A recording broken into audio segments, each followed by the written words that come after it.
எல்லாருக்கும் வணக்கம். இன்னைக்கு மகளிர் தினம்.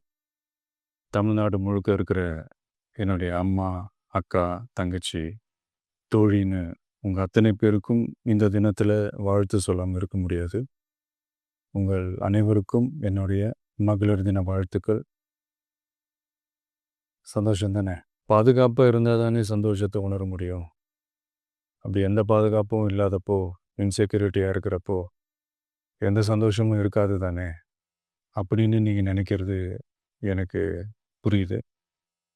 என்ன செய்ய? நீங்க, நாம எல்லாருமா சேர்ந்து தான் இந்த திமுக கவர்மெண்ட்டை தேர்ந்தெடுத்தோம். ஆனா, அவங்க எப்படி நம்மள ஏமாத்துவாங்கன்னு இப்ப தானே தெரியுது. எல்லாமே இங்க மாறக்கூடியது தானே! மாற்றத்துக்கு உரியது தானே! கவலைப்படாதீங்க. 2026ல நீங்க எல்லாரும் சேர்ந்து, இல்ல நாம் எல்லாரும் சேர்ந்து, இந்த மகளிருக்கான பாதுகாப்பை உறுதி செய்ய தவறிய இவங்கள மாத்துவோம். அதுக்கு இந்த மகளிர் தினமான இன்னைக்கு நாம் எல்லாருமா சேர்ந்து உறுதியேற்போம்.